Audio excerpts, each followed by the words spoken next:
Hi, everyone. My name is Bob Quinn, and I'm here in conversation with Jeffrey Dann, my teacher in Koshi-Balancing. In 2004, I met Jeffrey at the should have done my seminar in Seattle. It was hosted by Stephen Brown. It was the winter. And Shudo Sensei allowed Jeffrey, I don't know if it was an hour or maybe even two, to present his fledgling ideas in Koshi-Balancing. And he did the same for Junji Mizutani, who was also to become an important teacher for me, but in Moxa, different techniques. Then a few months later in the summer, Stephen Brown hosted Jeffrey to come to Seattle and teach 2 whole days of Koshi-Balancing.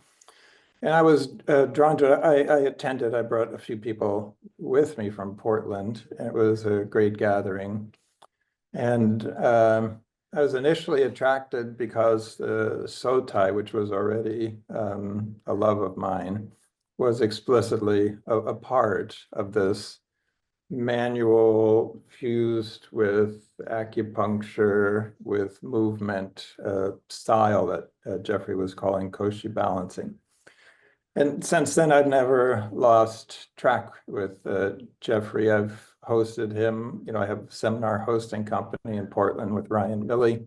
We've hosted Jeffrey's 7, 8, 9 times. I've lost count. Always, we filled the room. And he was one of our most popular teachers. So I had a chance by hosting him to just see how the style evolved over time. I also flew to Colorado a few times, stayed for close to a week, working with Jeffrey in his clinic. And just really trying to dive in and see what did Koshi-Balancing look like really in the clinical setting. And so I think I, more than anyone, maybe Mark Petrucci in Long Island as well, kind of front row seats to look at the evolution of Koshi-Balancing over time. So I'm just going to start with Jeffrey with the word Koshi, because many people listening to this won't know this a Japanese word. Maybe if they studied a little judo, they would know it, but otherwise, no. So, Jeffrey, can we start first, before we get into your background, just start with the word Koshi?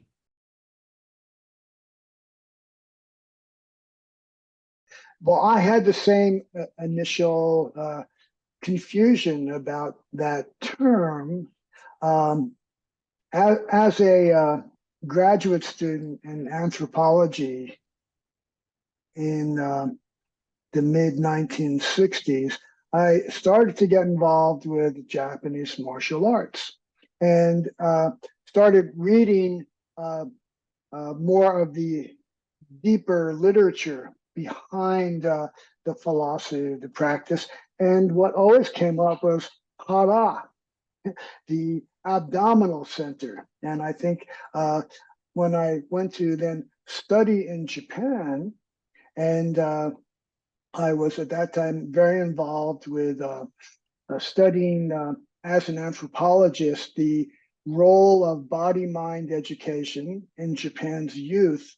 And the art that I particularly trained in, kendo, which is the most classical of the Japanese art swordsmanship, that they very rarely, the sensei, ever mentioned hara. They always talked about koshi.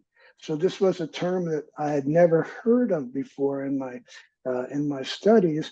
And as I delved into it, it is a really central key idea in Japanese culture, not only in physical medicine of the martial arts, but as a way of being, how your body organizes, where potency and power come from. And so that was my indication. I was just thinking about this conversation last night, and the main teacher that I initially studied with was a 7th degree Kendo black belt that was also a body worker. And he would come to where the town where I was doing my major study. He was a regular instructor there. And we would train in the early morning for a couple of hours. And then in the dojo itself, he would have patients that would come and he would treat patients. And he would have me, for the most part, said, you keep practicing. So here he is working on someone on the floor. He's on this raised tatami dais, and I'm on the dojo floor, and I'm hitting a wooden post with a rubber tire. And he could tell when my koshi was engaged. Sometimes he would just yell out, "Oh, you got it. That's some good koshi." And here I was trying to figure out in my own somatic experiencing, what was he really talking about? What was the koshi? Because we're so, I think in the West, we look at the images of Arnold Schwarzenegger and bodybuilders, everything is in the upper body, big pecs, traps, and lats. Whereas you look at the iconic sumo wrestler, to the Western eye, looks obese, but he's big bellied, solid, rooted in the ground. And so that gave me the opposition, really beginning to look at how Western body-mind organization is organized, not very much actually, mostly on muscle development of muscles of display, of dominance, whereas the Japanese never had, for example, sumo wrestlers never weightlifted. Now they do. They're becoming leaner and more muscular. But I remember training with the head of the police department in the town of Mito, where I lived in Ibaraki Prefecture. And I loved training with him. He was a really big guy, a full-bodied guy. And one day he said to me, your koshi is getting there, but don't worry, someday you'll have some hara too. And I was lean in those days. I was just in my late 20s, early 30s. And for me, being lean was the ideal. And for him, having a belly, having the fullness of maturity is represented in not an obese belly, but a belly that's full, that's filled, that's rooted and supported by the koshi potency in the back. That really led me into the somatic experiencing of koshi and how the koshi body is organized through power through the legs, the ashi koshi, the potency in the ankles, knees, and the pelvis, which may have been related. And when I think about this now, anthropologically, that all of these people in the martial arts, but in many people's homes, people I study with, they did not eat at a dining table. They sat on the floor. Their koshi was settled. And you see people who are chair bound in Western culture that are very rigid, very fixed. And I think one of the reasons we have more hip and knee replacements is because we don't have flexible, open koshi, ashi koshi. The evolution of the concept of koshi as a therapeutic style was rooted in the martial art experience. And then the teacher that was my main teacher, his body work was called Seitai O, which is several different styles of body or structural organization of the body. And he would talk continually about the koshi and about how to treat the lumbar pelvic center as being the core. So that was the initial download.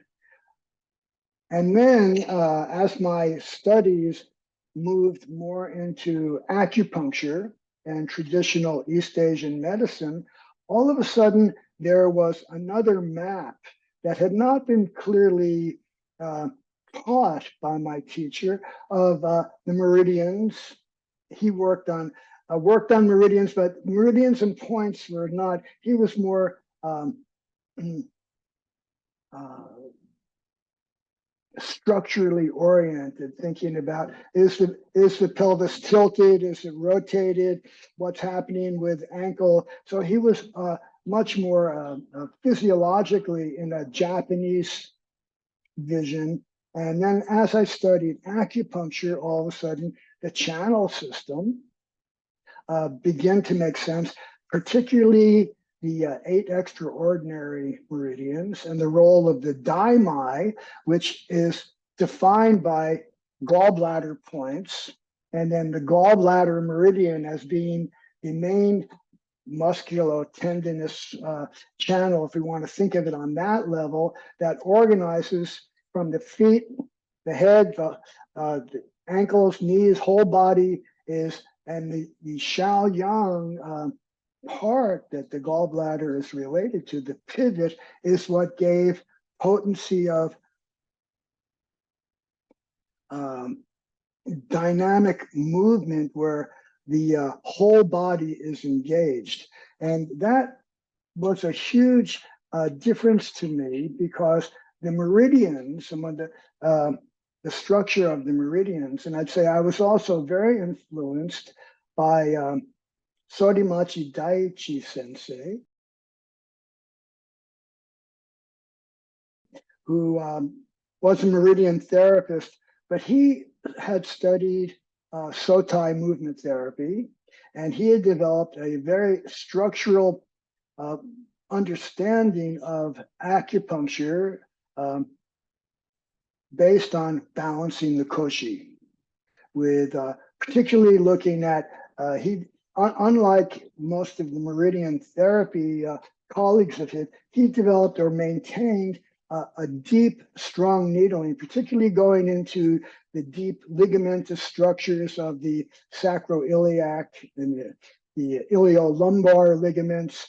So he recognized that energetics could be very powerful with superficial needling, characteristic of meridian therapy. But when you got down to structure, he wanted to reach the deeper structures of those big ligaments. So that was another important role for me. But then particularly the understanding the gallbladder became my main way of understanding the expansion of what the lumbar pelvic koshi center does, how that relates to the ashikoshi, how the feet organized, particularly when we look at, let's say, contemporary issues of seated people primarily. I think the most common surgical intervention is knee replacements and hip replacements. And these are profoundly koshi imbalances that chair sitting cultures have. And we have people that are wearing shoes. This was another thing all the time. And so we have very poor ankle range of motions and very poor. And so that the Japanese barefoot house culture and seiza sitting posture, all those things allow for more mobile ankle joints, which then can organize to the gluteal koshi posterior of the big gluteal muscles, the gluteus maximus in particular, as it relates to the iliotibial band. And for anyone that's even done a very cursory look at acupuncture channels and meridians, you see that great big fibrous band of the iliotibial band and the gallbladder points, and the role of gallbladder 34 as softening and easing the tense myofascial structures globally. So that was the other thing that really started to change my ideas expand in depth because my initial body work teachers, and there was a couple of others, didn't put it in clearly in the terms of classical acupuncture energetics. And so that was what I started to do. And the third leg of this would then have been my relationship to Sotai movement therapy.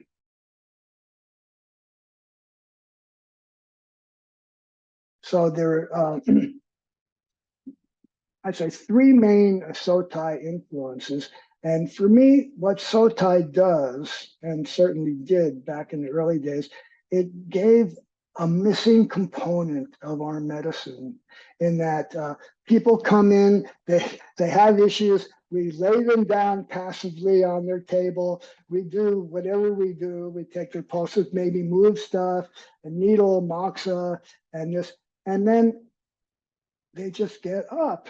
And there's no way of giving them a new muscular, skeletal, energetic balancing, but they're passive. So how do they learn when they get off the table to incorporate these changes that a good therapy of any sort does? So for me, Sotai was a really a big missing piece to give people something, not only to give them skills of how they get off the table and be able to integrate whatever it was I was trying to do on their behalf, but also Sotai also gave them skills they could do at home, self-Sotai.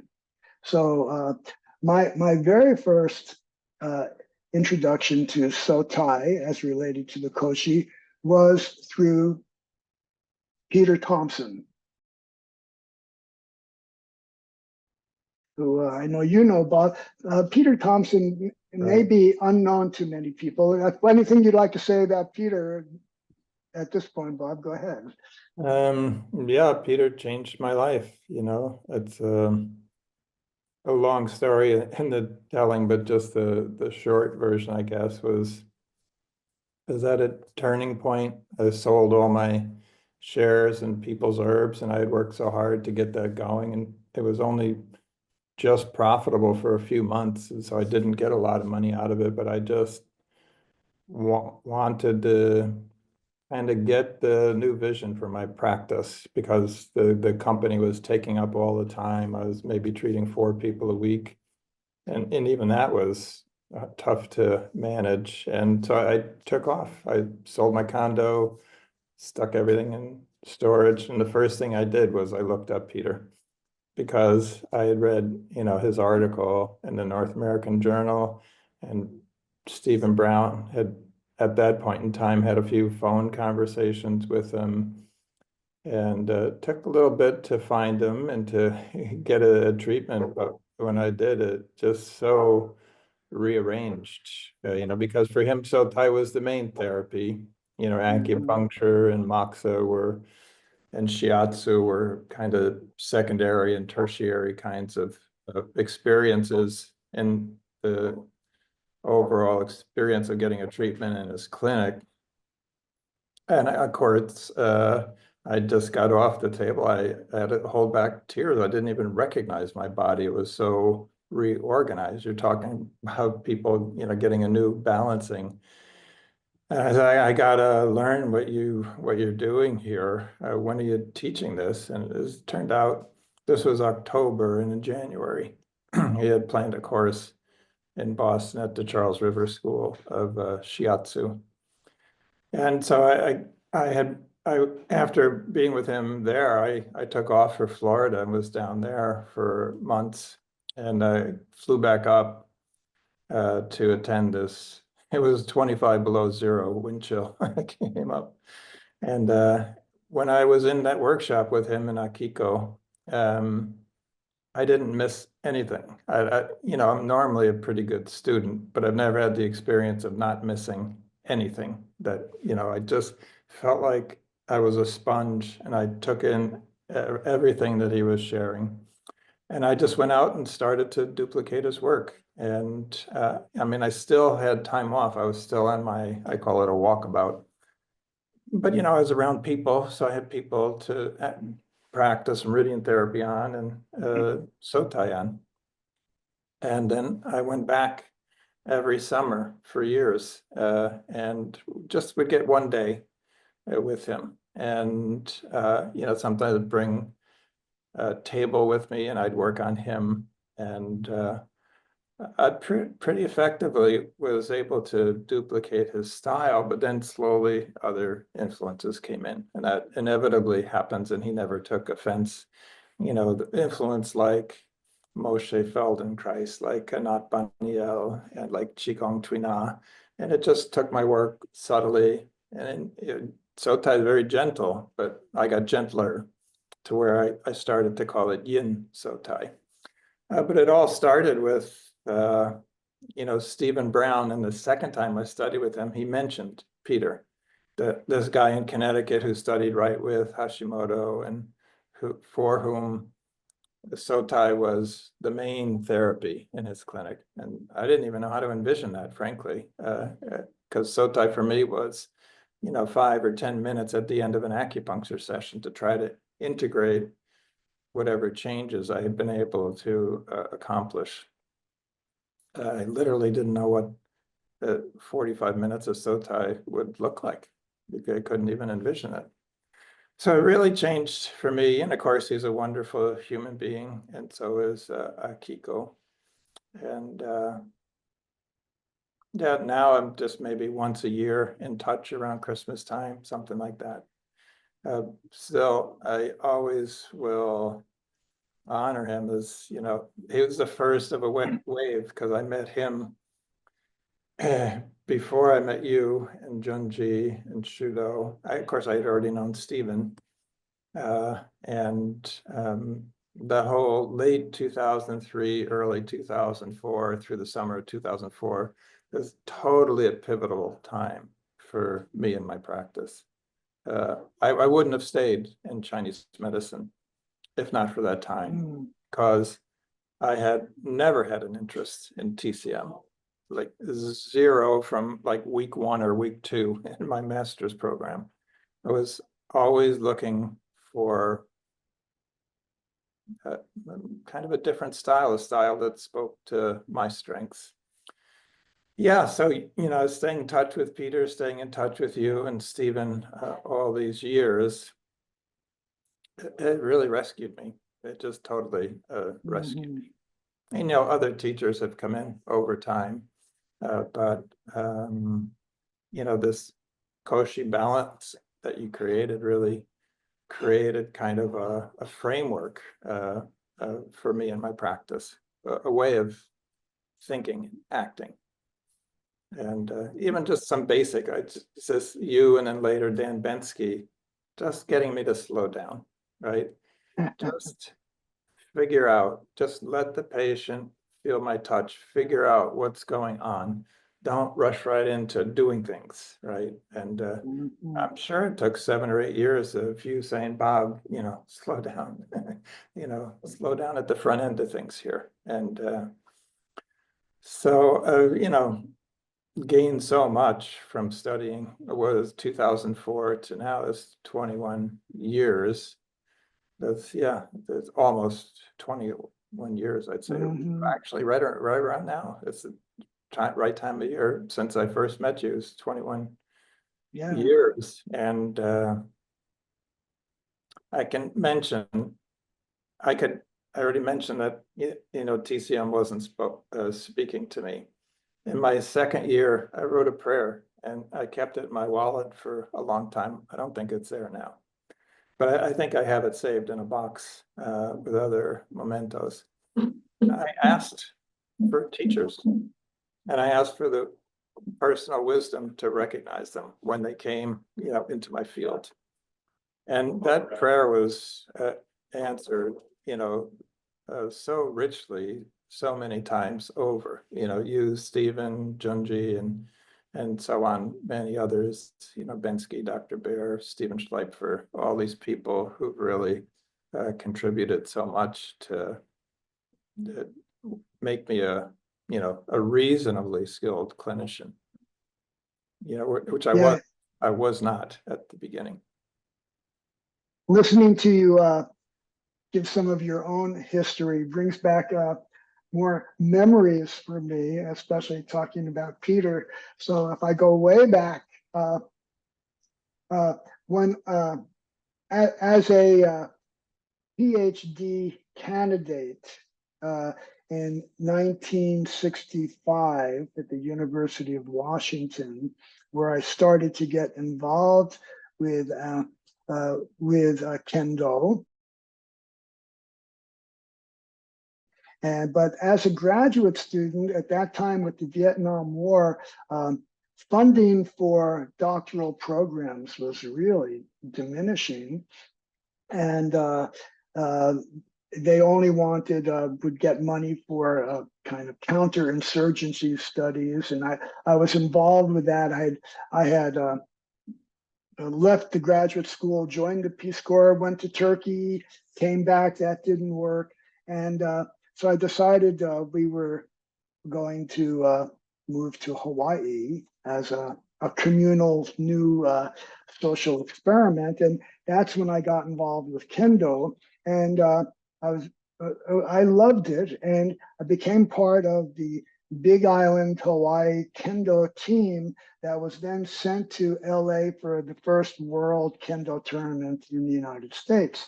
And at that Kendo tournament, I saw this teacher demonstrating from Japan, and something about him really moved me about how his body felt, the grace, but the power. And I went and said to him, look, I'm studying Japanese and I'm going to be coming to Japan. He said, oh, that's great. He said, you with the Hawaii team, I saw you guys, you need some work. And he came up and worked on all 7 of us. And I'd never experienced that kind of body work before, kind of like what you were describing now, Peter. And it was wonderful. And he said, okay, when you come to Japan, you can come study with me. I got to Japan. So this was now 1972. And I went to him and I said, I've got to learn better English. Well, so let me back up. So I decided I'm going to go to Japan. And there was at that time a Chinese shipping company had bought an American passenger ship and they were bringing it back to Shanghai from the West Coast to Hawaii. So I got on that. It was like $300 for a 7-day cruise to Yokohama. And on that boat was Peter Thompson. And so we arrived in Japan at the same time, and therefore also our visas expired at the same time. So we had to travel together out of country, and we went to Korea. And so Peter was going back to Japan. He had been in a terrible car accident. He had been a soldier in Vietnam. And on one of his R&Rs back in California, it was in a terrible car crash that he had limped really terribly, and he was going back to Japan to meet his beloved Akiko and get married. So they were living in Kyoto. My teacher was north of Tokyo in Ibaraki Prefecture, and I said, I've got to get better in my Japanese language. I'm going to Kyoto. And he said, well, let me introduce you, and he hooked me up with Kendo teachers. And so I was with Peter again. And then at the Japanese language school, I was starting to have trouble with my knee, which has been 50 years of right knee, still original issue. So I'm very happy of. And so I told the school that I was having trouble with my knee, and they said, well, why don't you go see this traditional healer? He's helped a lot of our foreign students. And it was this Shinto priest who was crippled himself. And that's actually the first time I really heard Koshi in terms of my own body. And when my knee was bothering me, he would tell me, the problem is not your knee, Jeffrey. The problem is that your Koshi is twisted and your hamstrings are too tight. And that makes the end point of your knees tend to dislocate. So let's get your Koshi-Balancing. So he was a very unusual guy at Tenrikyo Church, kind of a neo-Shinto religion. developed in the late 19th century. And Peter Thompson was in that group. He had a little group of 5 of us, odd foreigners, and we would go to the temple and do all the Tenrikyo dances, come back, and he would work on us and work on each other. And that's really where Peter and I got into Koshi. And then at that time later, Peter then went to, got accepted in the first foreign English acupuncture program at Meiji University. And that's when he studied Sotai in Kyoto, in Osaka. When he left Japan, I lived in Japan a little over 3 years, and I think Peter was 7 or 10 years. On his way back, he came to Hawaii to visit my family, right at the birth of my second son, and he had studied Sotai. And so I got introduced to Sotai, and my son was born in 1978, and that was very influential. Then my Sotai story goes on that as I got licensed in acupuncture in the state of Hawaii, it turned out that schools were very poor, very substandard, and there was another Japanese woman, Dr. Chieko Mayakawa, who said, we've got to start bringing over advanced teachers from Japan. So I said, great. She said, but Jeffrey, here's the problem. I'm a woman. She's born and raised in Japan, but living in Hawaii for many years. Said, they don't respect me, the men. I need a beard. Would you please be the head of the association? So when all the big Japanese sensei come, you greet them at the airport with me, and we go out to dinner. Here's the credit card. You buy the dinners. So it gave me a really a strange status, which helped me later traveling and studying in Japan. But the main teacher that she had studied with was Sorimachi Daichi. And he developed his Seitai Shimpo, his structural acupuncture system that Chieko has taught for many decades. And it was my foundation of understanding the central role of the pelvis, Koshi pelvis, in relationship to particularly the ashi, the main points and channels in the legs, the stomach and gallbladder and urinary bladder channel. So my Sotai was originally with Peter, then with Sorimachi Sensei, and then added Stephen Brown, who translated the Sotai book. Yeah, then we started the Sotai study group, and I think we had maybe 3 international seminars that we mostly did in Boulder, Colorado, I know. And then we added Hiro. Right, Hiro Komatsu.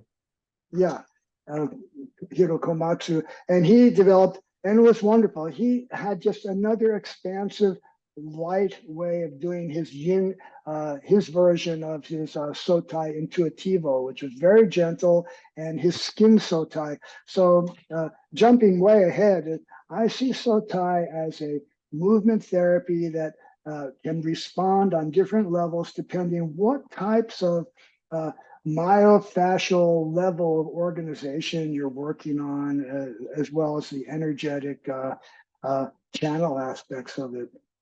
So I guess when I go back then, so my own personal was, I realized my own Koshi was out of balance, which is why I was having this chronic knee problem that was from that teacher. And then as I became deepened into classical acupuncture, of really trying to understand the structure through the channel system, particularly the daimai gallbladder, ashikoshi, and then using Sotai as a way of helping, because Hashimoto's idea had this bilateral, this was, I think, a very more modern idea for me of understanding what it meant to be human.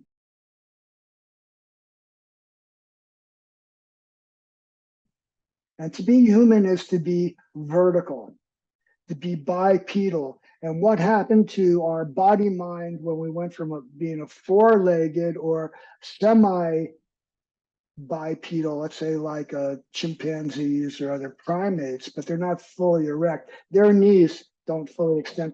That we had to keep the eyes, the head, with the foramen magnum migrating to a central position rather than posterior. So all animals are very forward anterior because their main thing is smell.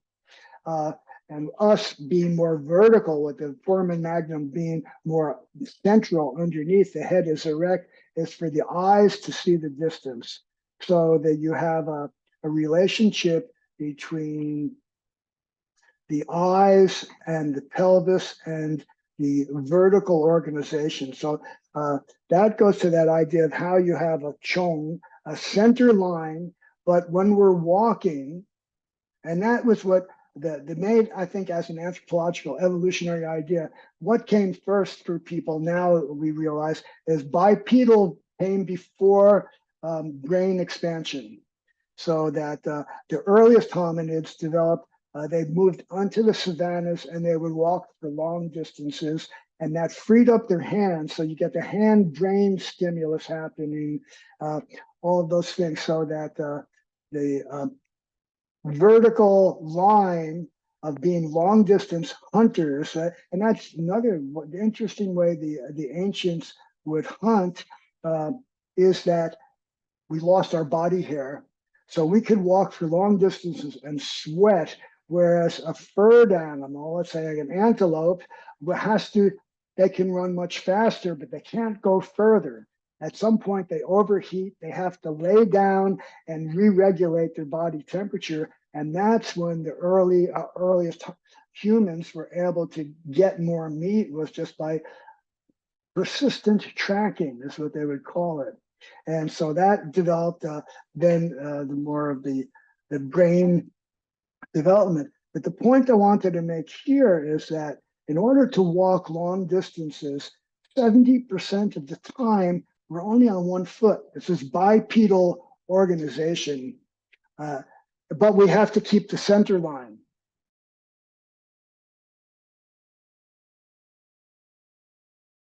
So that is, for me, the fundamental curiosity of having a Xiaoyang pivot while keeping a center line, whether it's the Ren, the Du, the Chong. These are all center structures that give us our central line from which we can do a Xiaoyang pivot.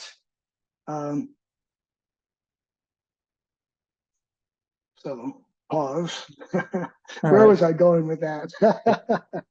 Well, maybe this will trigger just a simple experiment for listeners. If they stand and lift one leg, so they're rooted in the one leg that their weight is on. If they want to step forward, they have to engage the Xiaoyang. That you can lift that leg and put it back down without a twist coming in. But if you're going to lift a leg and move forward, so in a sense, we cannot move forward in life, without this Xiaoyang activation, Ashikoshi, as you're calling it, right? Koshi plus the legs. And so this Daimai plus this gallbladder, and not exclusively gallbladder, you've also spoken of, the bladder points as well, and so on. But there is this central role for understanding that, in the classical literature, they talk about Xiaoyang as a pivot, but here we're talking in real concrete physical movement terms, that without that pivot, you do not go forward.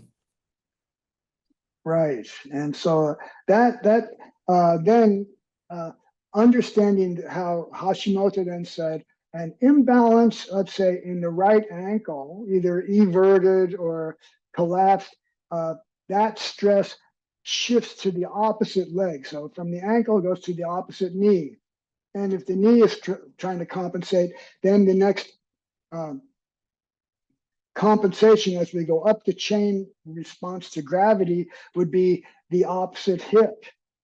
And from there, how the Koshi, which is the central wheel, spirals up the spine. And I think the most modern or contemporary shift in my thinking about that, because I was a little bit too influenced, I think, by the charting of the meridians. So what we now see from physiology is what I would call the pivot. So as, let's say you're driving forward so that you're the right leg is pushing back, is driving it, that the power then does not go all the way up the right side. The Koshi rotates the pivot, so the potency of the one leg really driving down shifts to the contralateral side through the latissimus dorsi into the upper arms to reach, to grab, to throw, or whatever, that sort of thing. So I really now, I think one of the big changes that I'm looking at, it's not just a straight linear reaction. You have the wheelhouse of the Koshi pelvis, which in that pivot transmits potency and power to the contralateral side.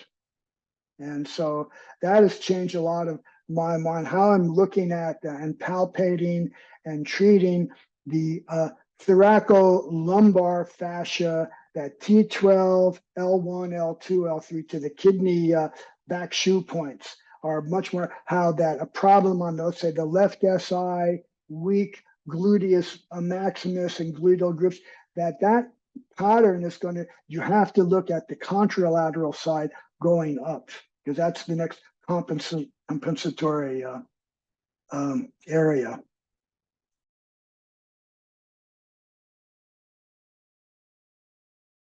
In terms of practical aspects in the early Koshi-Balancing, when did you hit on this sort of sliding palpation style where you're comparing left and right?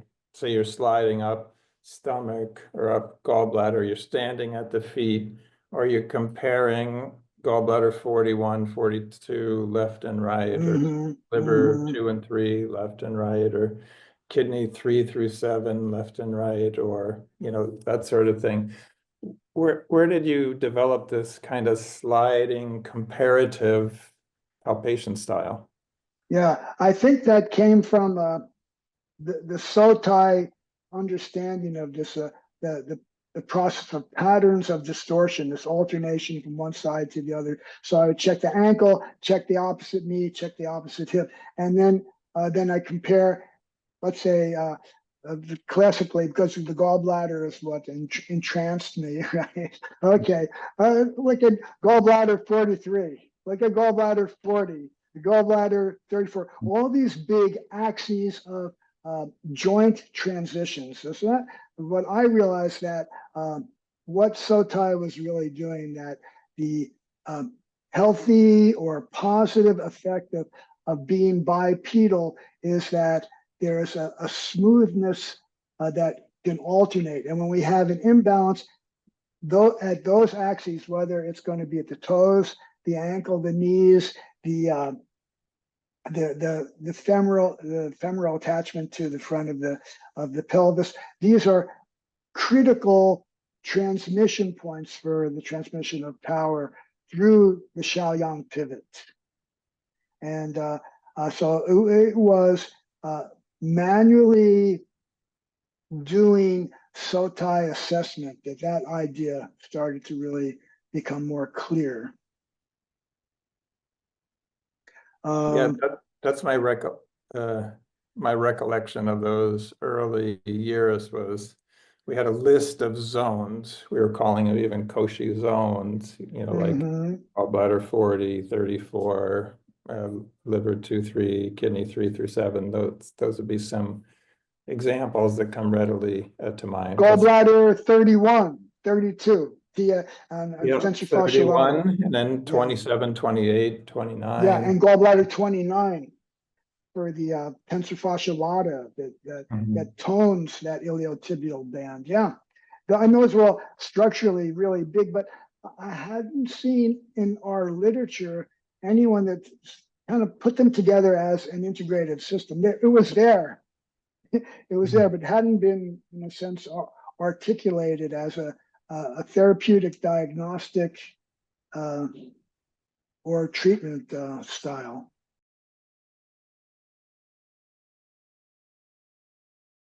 I can maybe share here. I taught for 12 years full time at NUNM in the School of Classical Chinese Medicine. And they allowed me, I think we probably had it for 3 or 4 years, they allowed me to develop a 2-class sequence.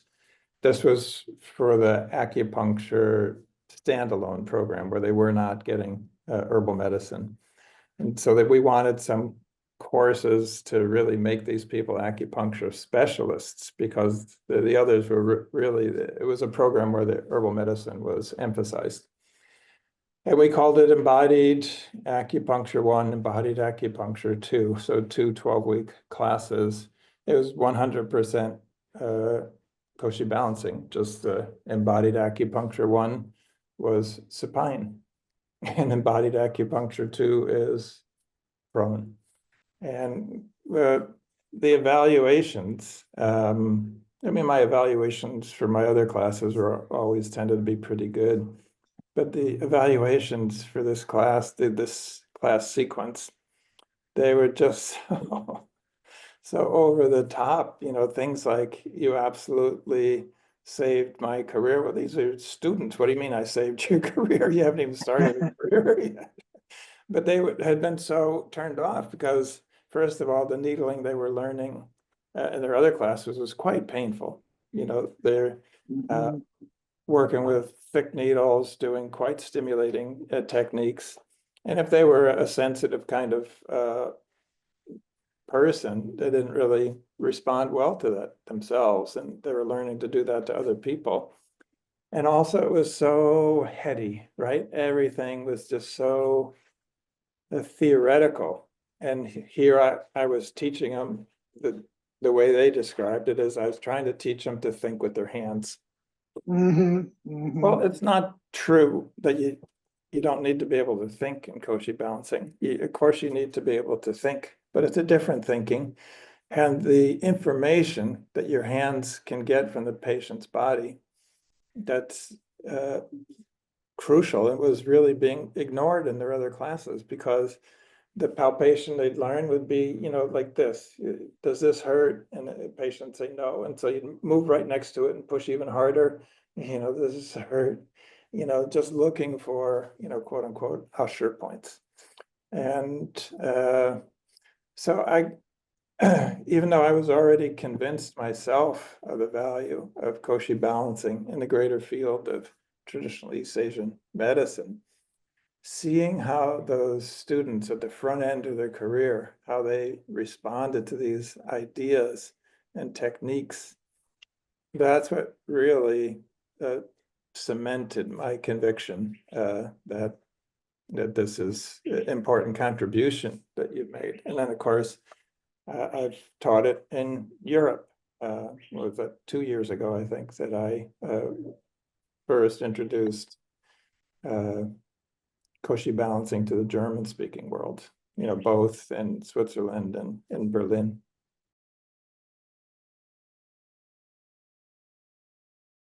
Yeah, it's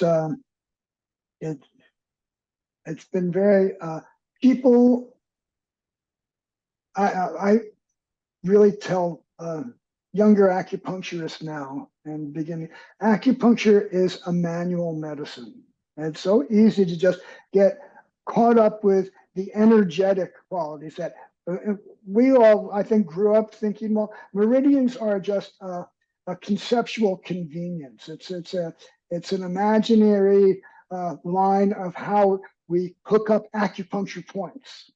And then what happened, I think, in TCM is that because of the social stratification, the social hierarchy in Chinese culture, where the herbalist had the highest status, next were the acupuncturists, the bottom of the therapeutic community were the body workers in China.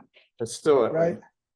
Yeah, and so the Japanese were rather different, right? Because when they modernized in the 1870s and got rid of the samurai tradition, brought on the Meiji Emperor back, they separated and said herbal medicine belongs to German medicine. And if you wanted to practice herbal medicine, you had to become a medical doctor or a Western trained pharmacist. So for over 100 years, the Japanese acupuncturists have had to go deeper with acupuncture because they didn't have the critical support and they were closer and more aligned to the body workers. And there's still that social hierarchy. And I think what we're trying to do is bring it back as an integrated therapeutic style that as a manual medicine, we use our hands for everything, for reading the pulses, for feeling the channels, for feeling the points. And then once you have the point, what does that point need based on your palpatory assessment? How are you going to stimulate it? It's still a palpatory thing, whether you're using a needle or a teishin or a moxa, you're assessing the physical response of the energetic response of the tissue.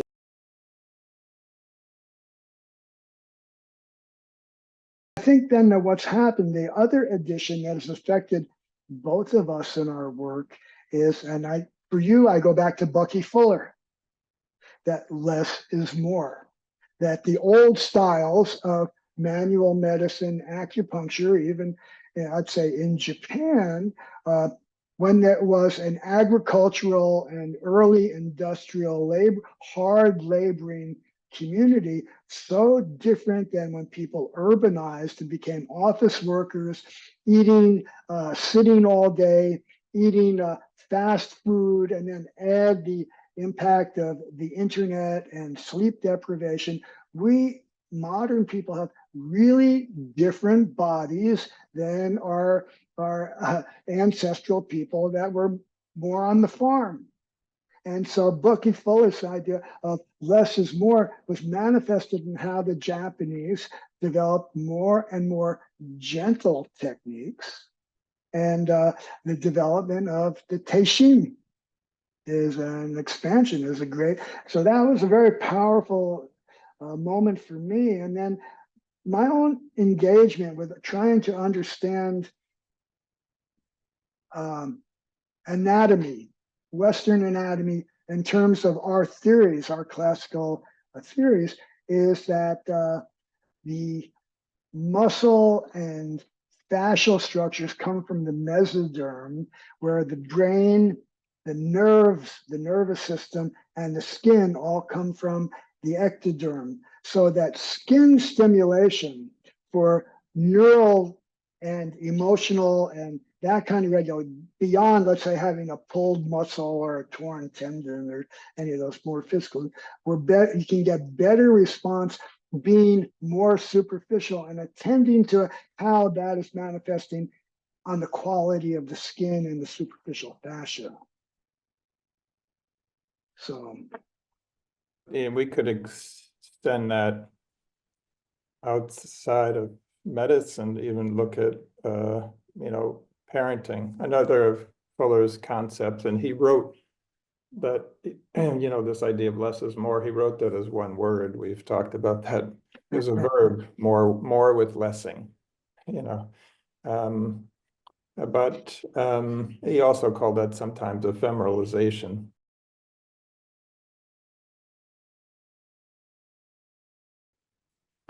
The other concept of that's key for me and him was the precession, which has a meaning in astronomy of the relationship between two moving bodies, but he understood it in an extended sense, metaphorically.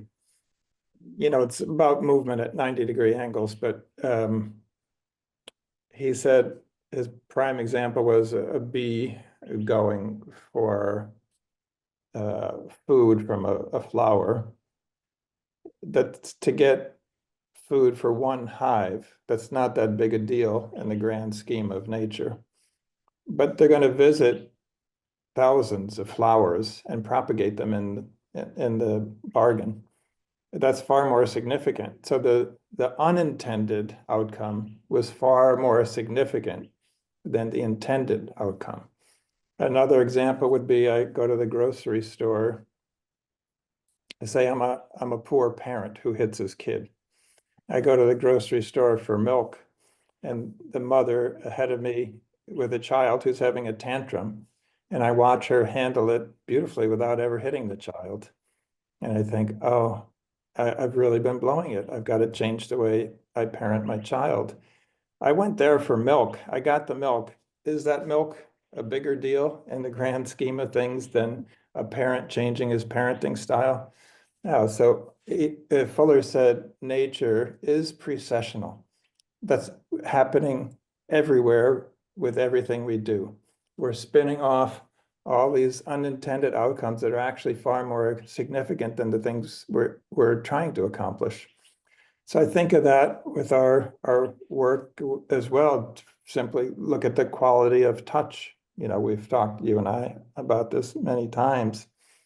I've had people just cry just from touch because they've never been touched gently. I haven't even started the treatment really yet, you know, in terms of doing quote unquote something. So I think there are things, and we saw this in my description of teaching Koshi-Balancing. I wasn't looking to revolutionize in a grand way,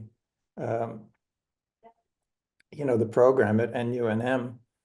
Just trying to share things I had picked up from you, and because I had found them effective. I didn't think farther than that. But for them, some of them, you know, they went on and tried to make comments about other parts of the program that perhaps could change in a similar way, you know, be taught in a similar way. Because really in my classrooms, we tried to have a learning community. I don't really care much about, you know, that, you know, I've got to give a midterm and I've got to give a final and I've got to give assignments and stuff. I'm watching them practice every day in class. I want them to get better. And I could see who's practicing outside of class and I could see who wasn't, right? Just looking for things to evolve further, you know, their skill level. I think that's a really big difference, actually, that we have from a shared, I think, Japanese approach compared to the Chinese. Is how, for example, as you know, the Japanese, particularly, let's say, the more subtle techniques, say that you have to find the currently alive point on a person, that you're not treating a chart. Stomach 36 is not always so many sun below the fibular head, for example, that you have to, through careful palpation, find that person's currently active point. And then once you're there, it's I like the analogy. I forget which of the senseis mentioned that. I can have a map, a street map, and I can find your house. I got the address, I got the street, I can see your house, but I want to get in the front door. And I can pound on the door. If I pound on the door, the person inside can be afraid and they're going to withdraw. But if I'm gentle and knock delicately, they say, "Oh, who's that? What's there? Who's that?" They come and meet you.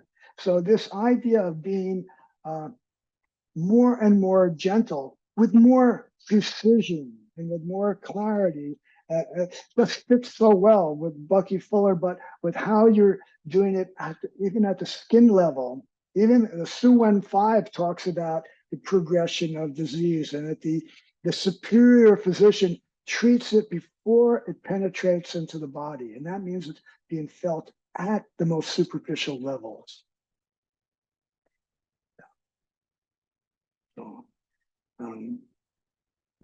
the other thing that comes up for me, my mind is jumping ahead a little bit of what are the other influences, has been I'd say the past 15 years of my study of more osteopathic manual techniques, particularly visceral manipulation and neuro and vascular studies within their work. And having done really what I call Gil Hedley's integral anatomy dissection classes, that was another thing that totally transformed my whole world when I started really looking at the different layers of the body and then relating them to the classical understanding.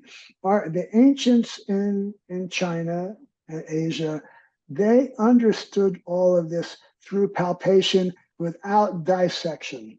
It's pretty amazing what they were really able to do. And now when you look at it, not in terms of, because I remember the first time I did a dissection class in college, the superficial fascia, all that stuff was stuff you wanted to get rid of. You wanted to, let's get right down to muscle, to the origin insertion. Let's get down to actually see the key organs. So the whole idea of having a different kind of anatomical approach that understands the integral whole body effect of the channels, of the myofascial structures, their relationship to the interior, to the zongfu, and particularly in Japanese, the abdominal palpations.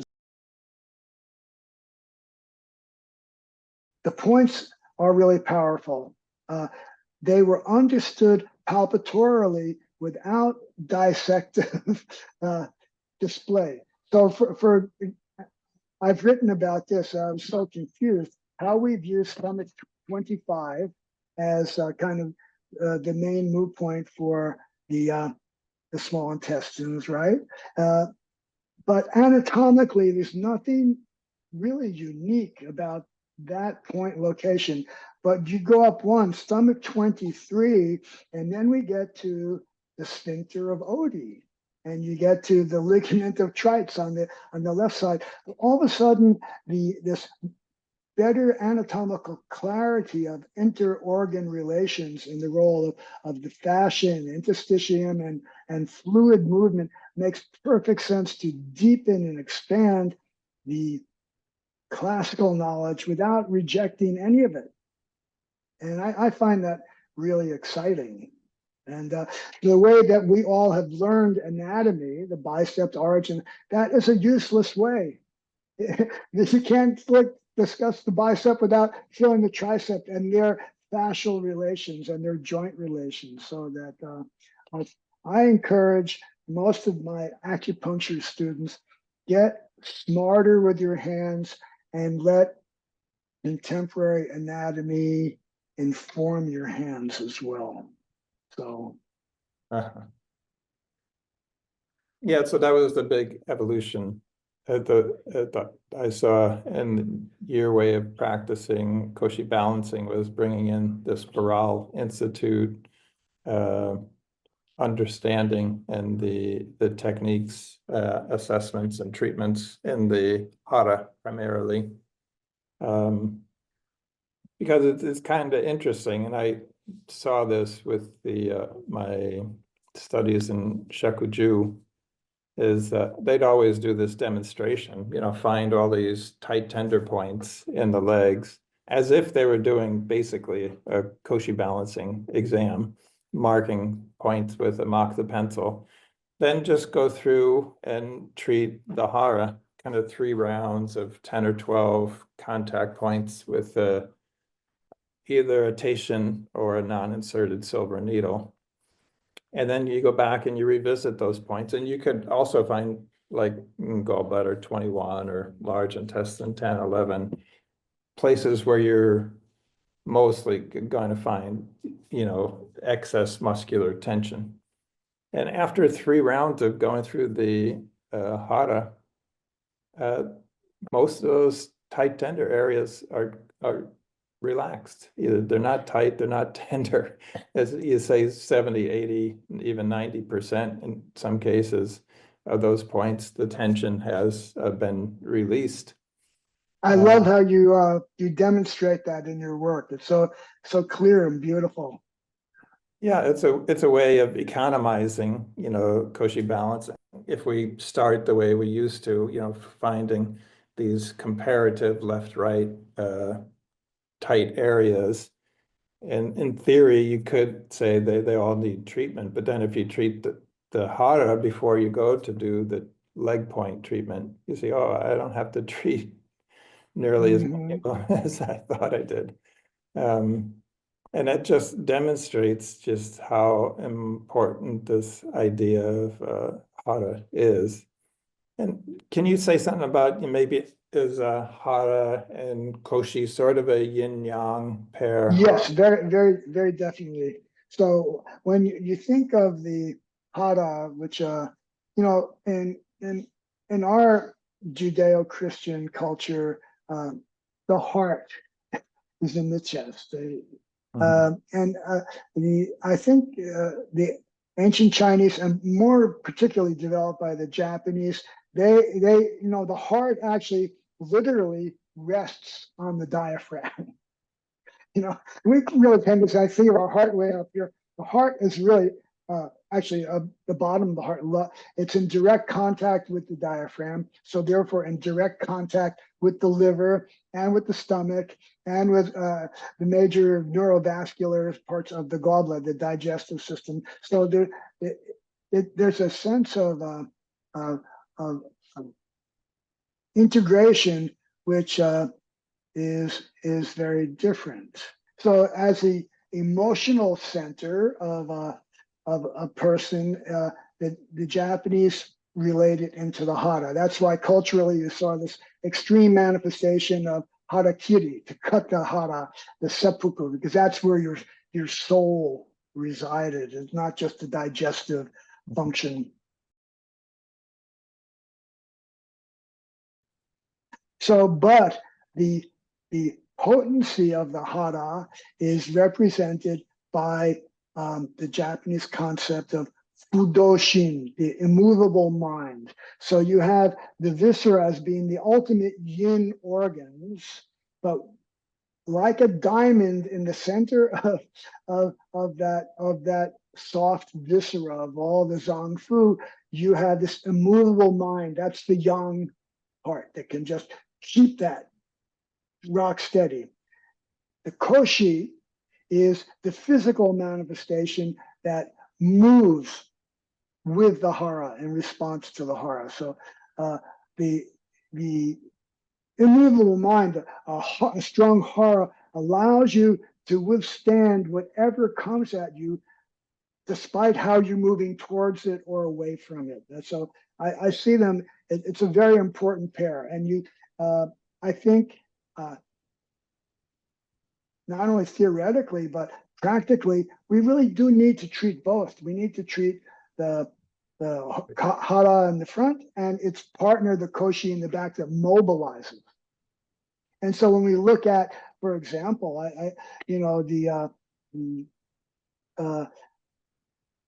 abdominal musculature of the transverse abdominis and the interior exterior obliques, these are really the integrating, and the iliopsoas. So you have a couple of muscles that really go through the lumbar area into the pelvic area and integrate, like the psoas, into the legs. So these are the big power ones. And the interesting thing is that I remember doing my very first integral anatomy dissection class with Gil Headley. This was in 1998 or so. Gil Headley's integral anatomy course, one of the early ones that he did. Robert Schleif. Now, Robert Schleif was the most advanced Rolfer in Germany and probably all of Europe. And later on, he became a PhD neuroanatomist. His work is brilliant on understanding fascia and the relationship to structure. But Schleif was in the class. We had 3 people. You have 6 people to a cadaver. We had 3 cadavers. And everyone has their own particular area of investigation. So he, of course, wanted to get to the psoas. And as we go through layer by layer, very carefully and feeling the interrelationships, he was at the table next to me. He says, oh my God, I realized I've never really touched the psoas. And he had devoted his whole life to deep interpelvic striking down, thinking he's releasing tight psoas. And he realized, no, the psoas is connected through all these other layers of that's integrated by fascia, and I'm getting effect on the psoas by being more gentle and following and listening to the fascia connections, because manually I never can actually touch the psoas with my fingers. There's way too much stuff. They're right in the front of the front of the spine. There's no way to touch the psoas except maybe for the most distal relationship in the left trochanter on the thigh, So that was amazing to see for him that, oh no, the anatomy, my therapy is really good, but it's not what I thought it was. And so I think that we can get into the same issues sometimes energetically, thinking we're doing one thing based on our classical theory. The techniques work, but our story about them may not be the best one. Yeah, it may not be truly accurate. Yeah, right. But I think even Janet Travell, Mark Seam related that she saw him treating stomach 27 with this superficial, maybe half of a Wunderson needle, his unique pecking and changing direction and changing rhythm style of needling. And she said that's sufficient to reach the psoas. She said the psoas, her phrase was, reflected into the overlying musculature. She said you can get the psoas to release excess tension just working in those overlying tissue layers. Mm-hmm. Yeah, I think that's what we're all discovering, and the potency then of the Teishin work. It's just amazing. Yeah, I hear from people all the time, especially from, because I don't know, maybe it's 7, 8 years now, I've been going to Germany and usually Switzerland, sometimes Sweden to teach.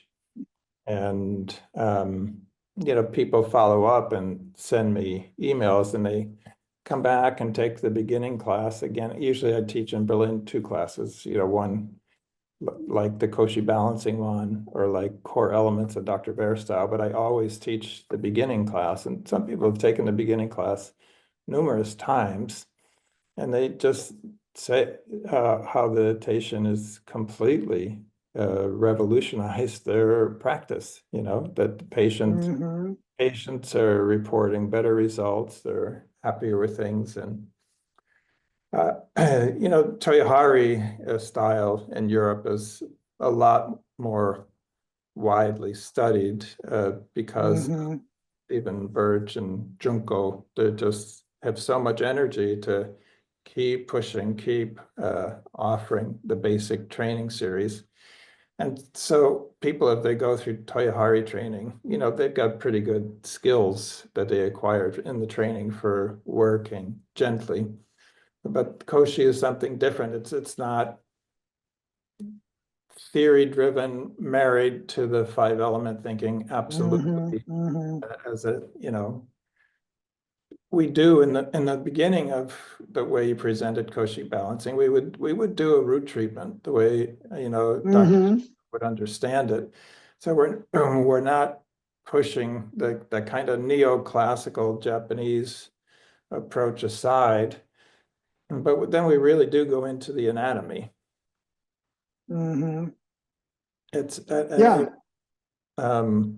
and it's a different anatomy because we have to get beyond this origin and insertion and really look at. This is why I like the Liu Jing, the 6 levels, because they are originally, and some people feel that the arm channels integrated with the foot channels came actually earlier than the differentiation of individual channels.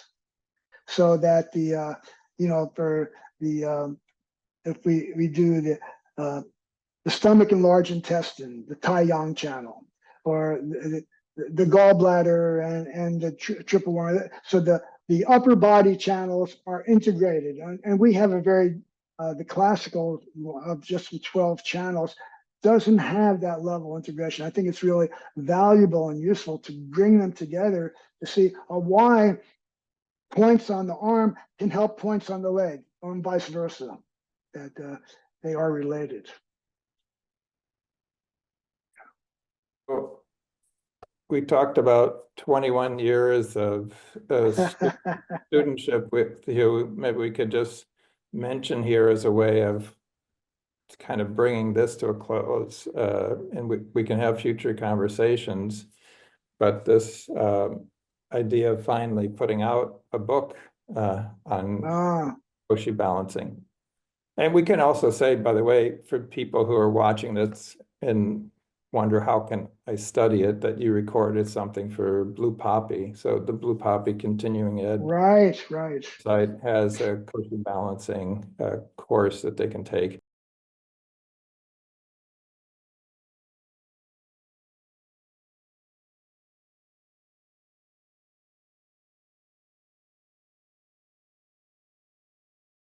The book, I think, is an idea that really its time has come. Well, I like the idea, and yet books as an idea, their idea seems to be diminishing. Young people don't read books anymore, like the way we grew up doing that. Right. Everything's become, But the book can have links to videos. We can have private posted YouTube channel. Essential, so that people see, because it's like trying to learn how to dance from a book. It's hard to do, but there are ideas to be presented, and so I think the book is a good idea, and in addition, the needed videos to accompany. You can. So I see a book as one of the main collection of chapters would be Japanese, Sino-Japanese traditional body-mind understanding, and how they saw the body, and therefore the role of the Koshi, and particularly in Japanese culture, in martial arts. And there are many more, even someone watching a flower arrangement be designed. It's very interesting. Westerners were looking at the flower, what flower they picked particularly, and how are they. No, the Japanese, they're looking at the Ikebana presenters' body movements. Where's their Koshi? Are they representing that they've got real tranquility with stability as they place the flower? So this concept of Koshi permeates every time the Japanese looks at body movement. They talk about baseball players. In Japan, after baseball is long abandoned by American culture, the Japanese will keep doing it. But they're looking at that batter's Koshi. Where is his power coming from in the hit? I remember reading in one of the recent Olympics where a Japanese female wrestler lost, and her father, coach, just was berating her. You forgot your Koshi. Where was your Koshi? So it's way beyond something just with martial arts. I see a really nice way of talking about that in Japanese culture, and also the ashikochi idea that goes back down to Japanese pilgrimages. The Japanese were incredible pilgrims, walking long distances, and you can still do it on Shikoku Island, the 88 temples, and these kind of things. And they talk about strength in the legs so you can keep going on your spiritual path, the ashikochi part of that. So that's one section. And then I think another section is looking at the classical concepts of the channels and the 8 extraordinaries and see how they relate to the idea of Koshi, particularly the yin and yang chao vessels Right. that represent that inner line and outer line of agility and mobility, of how that gallbladder channel relates to the yin channels on the inner leg. So I think there's a lot that can be done in structurally explaining the Koshi dynamics through classical anatomy. And then I think there's another section on modern anatomy and movement and why things have become more gentle and also effective with these more gentle approaches. And then explaining the crucial role of Sotai movement therapy as a part that's been missing in our static therapy. So those are, I think, probably some of the 3 or 4 main sub-chapters of where the book would, and then having video descriptions of the sequencing and the key, any joint can be made into a Sotai movement, but there are certain really key ones that you want to do to balance structure. Yeah, as I mentioned, my Sotai videos on YouTube on the Blue Poppy channel, some of them have over 4, sometimes over 5,000 views. Wow, fantastic. There's an audience, and when we held those Sotai summits, 1, 2, and 3 in Boulder, you saw we had a good crowd. I think we approached 60 in one of them, and really good crowd. And there's a recognition, I think, that this idea of introducing a little bit of wise movement into the acupuncture session, that it's time well spent. You could think of it as, simple terms like I'm trying to integrate into the overall body the changes that the Taishan or the acupuncture got, that kind of thing. And there's also a role for moxa in Koshi-Balancing. Absolutely, yeah. The study with Junji and then studying also other moxa styles. There's actually quite a lot going on in the moxa world these days. And, it's a brilliant tool for making structural change. All these things, I mean, you've just given a great outline sketch of what a Koshi-Balancing book would look like. And I kind of think it'll take a year and a half, honestly, from we're recording this right now, by the way, in early March 2025. It takes a while to put a book together. Yeah. And I think another piece that we would want to put in the book is, and that originally stimulated by Akiko, is the self-sotai. But once a person experiences sotai being done to them, you can do your own sotai. I've been having a neck, shoulder, sleeping in when I was traveling. Well, I can create my own sotai movements. I can feel where I'm tight, where's the range of motion easier, and so it's a very useful skill for people for self-care. And that was, of course, one of Hashimoto Sensei's original goals with his development of sotai.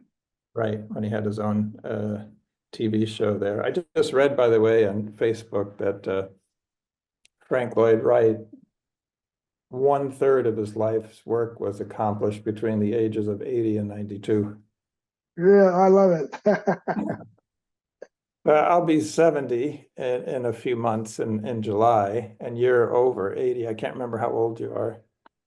This September, I'll be 83. 83 this coming September. Yeah, so you have 13 years on me, basically. So we're not too old.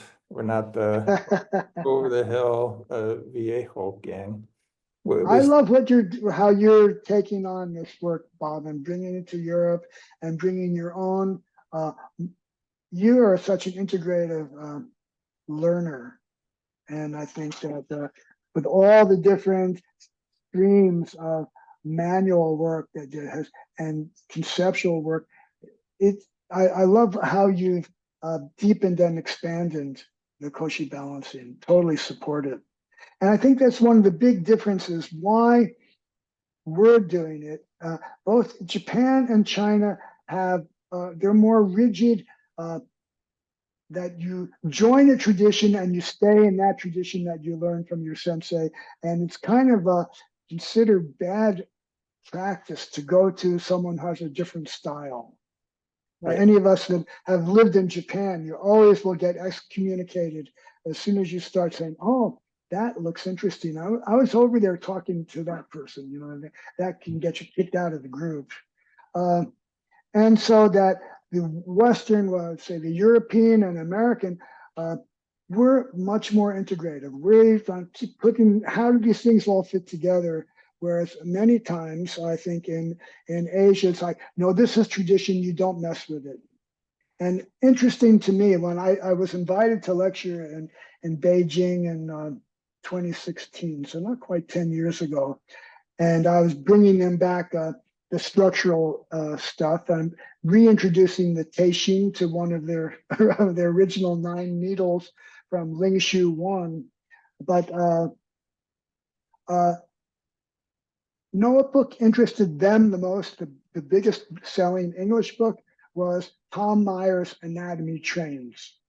Right. Saying, look, all these, the anatomy, we had it right. The meridians were clear, and so it's beautiful that that now there's a two-way exchange. And I think people like Heiner Fruhoff and others that are Westerners that are really deeply, fully literate and conceptual in the language, add something really different. That's what our Asian teachers themselves would give. It's a different kind of expansion. Yeah, Heiner has heard from many Chinese people, this, like they say with a little sadness, you know, this has to come back to us from a Westerner, right? Yeah, right. he's getting it from the Chinese texts, right? But, you know, he's got a unique mind, you know, he's got the mind of, you know, he studied the European classics, you know, Latin and ancient Greek, and, you know, so studying literature, mythology, and so on, then going to Japan and China the same way. And so he's got that kind of mind to look for patterns within patterns within patterns. I'd say it's true, like Volker Scheid. Yeah. Dan Bensky. I mean, there's more and more. It's so different than the period of, let's say, Felix Mann's books that were the very first things that we had in English, you know. Yeah. And that was my point when I was back in Beijing, that this is opening up a different kind of mutual exchange. It's not just a one-way transition, that from the subtle energy work, whether it's cranial sacral, whether it's the other things that what you've seen, that the Japanese Seiki now flourishes in Europe, but not in Japan, right? Right. And so we have something as Westerners, I think that's a very valuable contribution. Not that one is better than the other, but our experience helps a different kind of expansive interpretation. So. Right. Yeah, we didn't touch, I mean, even though I only met with Alice, you know, one time, then studied with her for 3 days, and Austria, and then, you know, online seminars. It just had a very big influence on me. And some elements of that, you know, could be brought into Koshi-Balancing. Just the idea of practicing with a sort of openness. They do it by holding a koan, in the back of your mind as you're working. You know, the koan is, what is this, right? Well, Mhm. it really does change the character of your encounter with your patient if you're open to the mysterious in life. Yeah. We don't have to get into religious terminology, but you know, life itself is pretty miraculous, mysterious, Mhm. call it that. And so what is this, you know, this miracle of healing? What is this, you know, mystery of life? What is it? I mean, that koan can go in so many different directions. What is this to be in this moment with this person, this patient? Um, and something like that. And also the idea that I try to bring into Koshi-Balancing, the way I practice it, is, you know, resonance. I Mhm. think I had Mhm. studied with Dan Bensky before going and studying with Seiki, with Alice Wielden. But, you know, both of them employ this idea of resonance, that you can find 2 points. And this is in that Yellow Emperor's acupuncture book that Liu Lihong and Yang Jinhai put out. Inner transmission of acupuncture. Yellow Emperor's inner transmission of acupuncture, I think, is the title. They use the phrase identical qi, right? The 2 points say Mhm. we're talking about Xiaoyang. You know, you could find a point on the triple burner channel that has identical qi with something on the gallbladder channel. But you see with Bensky and with Seiki, it doesn't have to stay within a theoretical construct like Xiaoyang. You know, the Right. Exactly. Yeah. I resonance can be across channels that you have a harder time pulling together. Yeah, go ahead. yeah. For me, that all comes down to the concept that the different that actually comes from that osteopathic idea of listening. Right. Ting. Ting, Yeah. ting. Ting. Yeah. Rather than jumping in because, oh, I'm a meridian therapist. I'm going to balance you. I'll take a pulse, the most efficient pulse. I'll balance the points, the mother child points.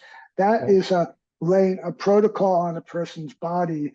But I think what the more subtle approaches, and I'd say the osteopathic, and even like we know how to do with pulses to listen to, is how do we just listen to the energetic field of the person? Where are we being attracted to? Where is there, rather than us say, oh, I do this type of therapy. No, I want your body to tell me where it's at, how I should approach you. And so that idea of ping is really uh, essential. Even for that's been a big addition, I know, in both of our work in the Koshi-Balancing. It's just staying with the person for a moment. I don't have to say, "Oh, that leg, your legs are out of balance and your Koshi's twisted." No, I just want to feel your flow first. I guess feel your field, and then let that inform the strategic procedures that I'll do. I remember Dan Bensky in a class, you know, sometimes he would just kind of go off script and just say something. And so it's inevitably very valuable moments because he has so much experience. And I think he practiced meridian therapy for maybe even 10 years. Um, After 10 years of doing the heavy stuff he had learned in Macau. And he just said, talking about how individual human bodies are, he said, Mm-hmm. just Mm-hmm. that it can't be the case. He's talking about his understanding that everyone who has a liver pulse week and a kidney pulse week, so in other words, liver pattern, Mm-hmm. he said it can't be that all of them need liver 8 and kidney 10. He said it Right. can't. You know, we ought to have the perceptual capacity to find on that liver channel the best possible point. Mm-hmm. If we want to do it that way at all, maybe we don't even want a liver point. You know, And maybe I think that's one of the brilliant contribution of modern TCM by Dr. Wang Ju-Yi, who brought back channel palpation rather than point being primary. How do you really feel the channel and treat the channel? That the points are, the example that for, let's say, large intestine 11 and a lateral epicondylitis, that a tennis player, a cello player, and a carpenter with a hammer, their LI11s are all different. Right. And they're not, you have to be able to feel it. You have to be able to find it. Right. So, yeah. I'll end with an LA11 story from Shudo when you talk about chi perception and needling skill. When he came, you were probably there when he came to San Francisco for his last time teaching. And the first morning he said, I want to do one needle on everyone. Well, I think there were between 60 and 100 people there, closer to 100. And so it took the whole morning for him to get to everyone. And he had assistants with him, so we were in small groups doing various palpation exercises. And my turn comes to go up, and I had a 10 out of a 10 headache because I had overslept. I got in very late the night before. I was hungry, overslept, and I get to the seminar room, and there's nothing there but full-strength coffee and sugary Danish, which I don't do either in my typical diet. So I had a regular cup of coffee and a really sugary Danish. My head just exploded. And of course, I was fatigued. I tried, while I was sitting there, doing acupressure on all kinds of possible points. The pain was not budging. He didn't know I had a headache. I come up from my one point. He feels my pulse. He says, liver. And, he's going to do 4 points, the liver 8, kidney 10. Well, we were in 2 chairs facing each other. He wasn't going to get on the ground. He had a very nice suit on. And they would also, in his style, do stomach 36. Also, he'd have to get down on the ground, kneeling. And then the other, LI11. He's going to needle one of the 4 points he would needle in his own clinic, and it's not the most important of the 4. He doesn't even know I have a headache. He was just wanted to do one needle so I could feel his super rotational technique. And so he goes to, my left LI11. His palpation's actually quite deep to find the point. His needling imperceptible, like a half of 1 millimeter deep, if it was even inserted. And, his rapid twirling, and then remove the needle, and he feels my pulse, and he laughs, and he says, good one. My headache is completely gone. I had probably for 3 hours at that point, a 10 out of a 10 pounding headache, and with one needle. So that's the field we're in here. Jeffrey, is just that we're trying to improve our skills, so we help the patients better who come to us. But we have inspirational characters. You talk about some of your earlier teachers, and then my little story here of Shudo. There are people ahead of us, and we can take inspiration from them. Yeah, I have actually a similar Shudo story. I was traveling with Stephen Brown, and we were down in Kyushu and went to spend some time with Shudo Sensei, and it was Stephen's 60th birthday. So Shudo Sensei wanted to give him a treatment, and then being the very kind gentleman he is, because I was there, he said, I'll give you a treatment too. Well, I had just come back from, I had been traveling with my wife in Soviet Georgia and Azerbaijan, and carrying some heavy luggage, and I had developed a really bad down my left arm nerve problem. My fingers were numb, my thumb and index finger, and I didn't want to tell Shudo since I felt embarrassed in a way, and I thought he was going to give me a treatment. It's just going to give me a root treatment. I've been traveling, my sleep has been off, but I didn't tell him anything about that. he palpated it so clearly in my brachial plexus, and I said, I found it, but so it's not going to work. He palpated my gallbladder 34, and I think he looked at large intestine 10, 11. Really light touch. I said, I need a really strong needle. The nerve is really irritated. And it was just this really delicate SRI, boom, boom. The treatment probably took about minutes, and cleared, it relieved the nerve pain. I was able to then join the rest of the Japanese group that we had done with the In Touch Japanese studies. And it blew my mind that I didn't need, again, a deep, strong Dutchy response with through his really gentle palpation. You could feel the radial nerve in the brachial plexus was hard, and it was so delicate, just smoothed it and softened it. So that again, the right place. We don't need a hammer. Right. Yeah. Well, let's draw to a close there, Jeffrey. I think we've got maybe an hour and a half, and we'll edit it down a bit. And my hope is always that this makes a contribution to other practitioners out there. They get kind of inspired in a new way. And well, so you want to say while you're at it that you are going to be teaching Koshi-Balancing for the traditional Japanese Acupuncture Institute in New York. Yeah. Right. That's coming up. I'll be teaching there at the end of October. And shortly after that, I'll come back to Portland, pack up, and come down for my second season of Mexican life. I'm looking forward to that. The Koshi-Balancing has been part of that traditional, what is it, TGA, traditional TJAI Institute, TJA. Yeah. So out on Long Island now, but it used to be a tri-state in Manhattan.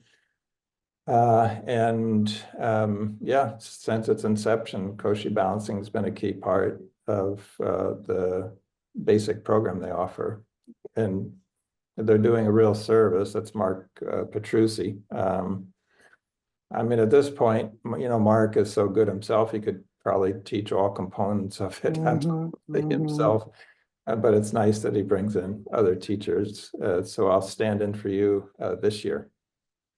Yeah, and I think it's another wonderful thing that maybe characteristic of the American approach is that when Mark does this program, he's got the best Japanese teachers, and then he also picks Americans. So that there's a sense of equality. Each one has something to add to the totality, and it's acknowledging our own now, 30, 40, 50 years of working with this material, and it's exciting. There's still more to learn and more to contribute. Yeah, it'll be interesting where Koshi-Balancing is 10 years from now. I won't be around, I don't think, to see it, but I'll let you well, communicate in other realms. I hope you like Frank Lloyd Wright. A full third of your contribution comes in the next 8 years. That'd be good. Yeah. Okay, Jeffrey, let's close here. Thank you so much for freeing up the time for this conversation. And you too, Bob. I hope it helps people. Okay. Bye-bye.